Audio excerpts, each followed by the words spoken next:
그럼 결국 최고의 주근깨 레이저는 뭐예요? 그래서 제가 뽑은 최고의 주근깨 레이저는 안녕하세요. 빛나는 피부 닥터 영입니다. 주근깨 너무 고민인데 어떤 레이저가 효과 있는지 모르겠다. 대체 나에게 맞는 레이저는 뭔지 모르겠다. 이렇게 고민하시는 분들 정말 많으시죠. 그래서 오늘은 주근깨 레이저 4가지를 낱낱이 설명드리고 비교를 하면서 내 피부 타입에 어떤 레이저가 제일 효과적인지 딱 정리해 드릴게요. 우선 첫 번째는 IPL이에요. 하나의 파장만 쓰는 일반 레이저와 달리 500에서 1200 나노미터의 여러 파장의 빛을 동시에 방출하고 필터를 통해 목적에 맞는 파장만 선택적으로 사용합니다. 나노미터가 뭐예요? 빛이 파장의 단위를 말합니다. 사진을 보면 쉬운데 숫자가 낮을수록 얕은 피부층, 숫자가 높을수록 깊은 피부층까지 도달합니다. 근데 보통 하나의 파장만 쓰는 레이저와 달리 IPL은 500에서 1200 나노미터의 넓은 범위의 파장을 사용하다 보니 색소, 홍조, 모공, 피부톤 등 다양한 문제를 동시에 개선할 수 있어요. 그래서 주근깨뿐만 아니라 피부톤이 전반적으로 칙칙하신 분들, 특히 홍조가 함께 있는 분들한테 좋습니다. 다만 파장이 넓다는 건 장점이자 단점인데요. 여러 문제를 동시에 개선할 수 있지만 반대로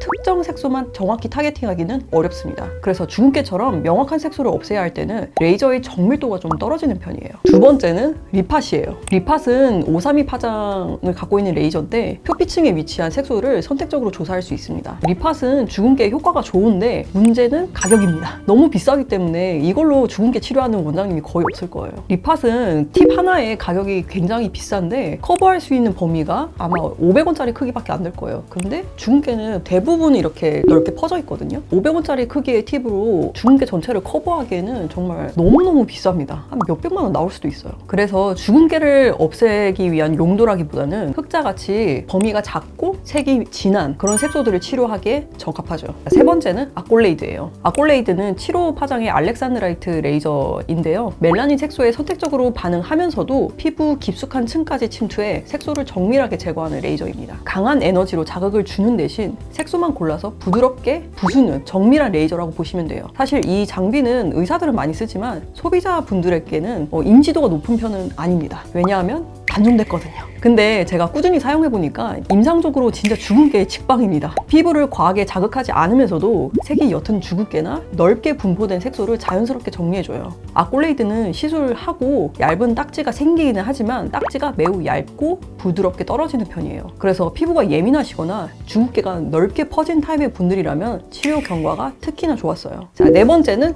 루비 레이저입니다. 루비 레이저는 694 파장을 사용하는 레이저로 멜라닌 색소에 대한 흡수율이 가장 높은 장비예요. 즉 피부 겉에 표피층 색소를 아주 정밀하게 타격합니다. 이 레이저는 색이 진하고 경계가 뚜렷한 주근깨나 잡티에 특히나 효과적인데요. 시술 후에는 딱지가 지면서 색소가 떨어져 나가는 방식으로 한두 번만으로도 눈에 띄는 변화를 느끼는 경우가 많습니다. 근데 아꼴레이드랑 루비 레이저 둘 다 딱지가 진다고 하는데 뭐가 달라요? 오, 진짜 좋은 질문이에요. 둘 다 색소를 직접 타격하는 방식이라 딱지는 생기지만 파장과 에너지 강도가 다르잖아요. 루비 레이저는 694 파장대로 멜라닌 흡수율이 매우 높고 표피층에 강하게 작용하는 반면에 주근깨 치료 측면에서 볼 땐 주근깨는 굉장히 얕은 층에 분포하기 때문에 아꼴레이드랑 루비 레이저 둘 다 딱지를 잘 생기게 하고 잘 치료가 되는 레이저예요. 그래서 제 경험상 주근깨 부분에 있어서는 아꼴레이드와 루비 레이저의 결과 차이가 크게 나지는 않았어요. 둘 다 우수합니다. 그런데 우리 병원은 색소 전문 병원이잖아요. 다양한 색소들을 커버를 해야 되기 때문에 다양한 파장대의 레이저가 필요하다고 판단이 되어서 제가 루비 레이저를 이번에 구입하게 되었습니다.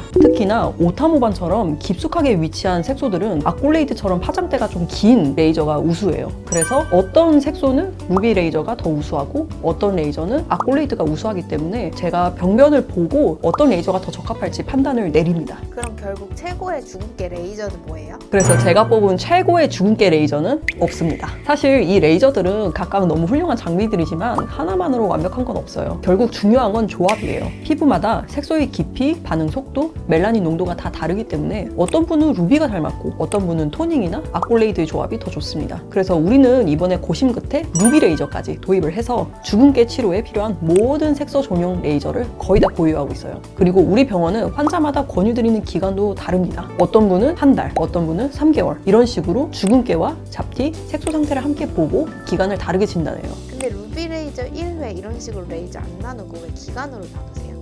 이게 이유가 있어요. 저는 진짜 고객님들 색소를 완벽하게 지워드리고 싶거든요. 근데 색소 제거라는 건 어쩔 수 없이 색소 침착이 올라오는 경우가 있습니다. 그리고 색이 너무 연할 경우에는 한 번만으로도 해결이 안 되는 경우가 있어서 여러 번 받으셔야 효과가 나는 경우가 있어요. 이게 레이저의 특성을 알면 쉬운데 레이저가 피부에 조사가 되면 흡수만 될 뿐 아니라 반사와 투가 산란이 동시에 일어나요. 이건 심지어 방의 온도와 습도, 피부 온도, 레이저 비밀 상태, 시술자의 손 각도 같은 수많은 변수에 영향을 받습니다. 그리고 같은 장비를 써도 사람마다 반응이 다 달라요. 예를 들어서 동양인이나 흑인은 표피에 멜라닌이 많기 때문에 진피로의 침투가 적고 백인은 멜라닌이 적어서 더 깊은 층까지 침투돼요. 그리고 색이 너무 옅으면 레이저가 인식을 잘 못하기 때문에 1회로는 효과를 보기가 어렵고 여러 번 받으셔야 하는 경우가 있어요. 그래서 우선은 레이저를 고객님 피부에 실제로 쏘고 그 반응을 보면서 시술 조합과 주기를 정해야 합니다. 즉 처음부터 이 장비로 몇 번 쏠게요 라고 정하는 게 아니라 피부가 어떻게 반응하느냐를 보고 그에 맞춰서 에너지나 간격, 치료 기간을 조정하는 방식이에요. 색소가 잘 반응해서 딱지가 잘 지면 주기를 좀 늘리고 반대로 색소 침착이 올라오는 경우에 레이저 토닝으로 그걸 다시 또 정리해줘야 합니다. 그래서 그 과정까지 포함해서 기간제 치료를 설계하고 있는 거예요. 그래서 저는 항상 한 번의 시술이 아니라 끝까지 완전히 깨끗해질 때까지 기준으로 보고 치료합니다. 오늘은 주근깨 레이저에 대해서 자세히 다뤄봤는데요. 언젠가 주근깨 하면 닥터 역 딱 떠오르는 날이 왔으면 좋겠어요. 더 궁금한 점은 아래 댓글로 남겨주시고요. 저에게 직접 상담받거나 예약하고 싶다면